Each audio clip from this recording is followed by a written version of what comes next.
attention to elsewhere in South Asia, where the Myanmarese government has arrested 2 journalists working for the Reuters news agency for allegedly possessing secret documents. According to the Myanmar government, those papers were obtained from 2 policemen who had worked in the volatile Rakhine state.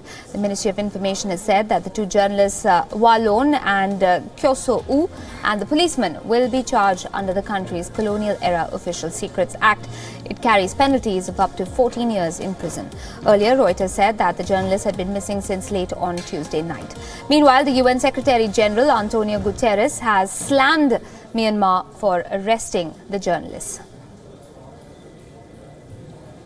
It is clearly a concern in relation to the erosion of press freedom in the country, but let's be frank, my main concern is in relation to the dramatic violations of human rights that occurred in the country and led to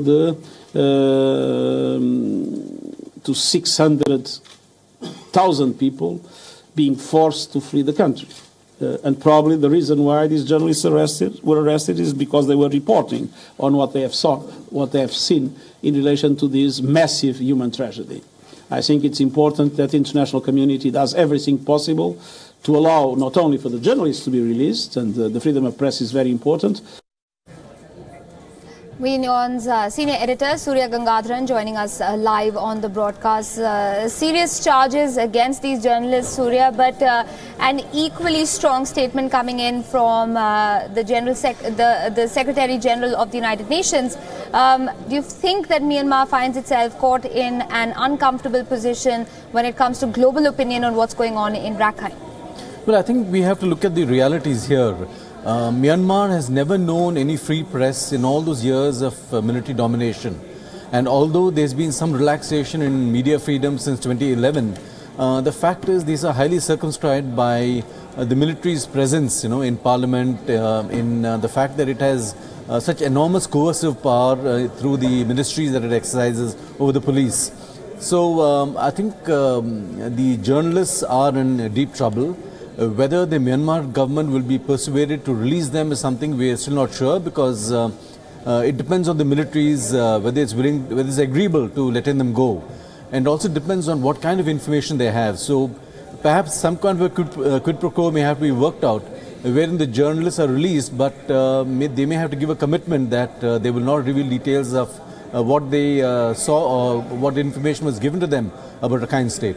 Right, but this also raises questions, Surya, about Myanmar's so-called or professed idea of allowing people to come and see for themselves what's going on in Rakhine.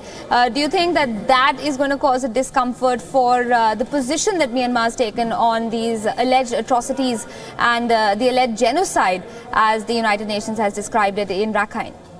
See, Aisha, when you look at it, the military government is under no pressure in Myanmar at all, because they control 25 seats in parliament, but the state councillor or the prime minister is Aung San Suu Kyi.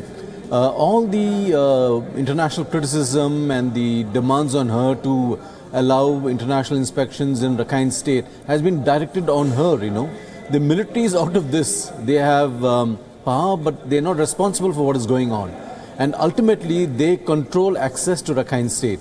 So in that sense, the military has Aung San Suu Kyi as a shield. She cannot afford to push the military too far, because there is a danger that the entire democratic arrangement, which has been built up over so many years after so much at such heavy cost, could crumble. So really the pressure is on her, and there is very little she can really do.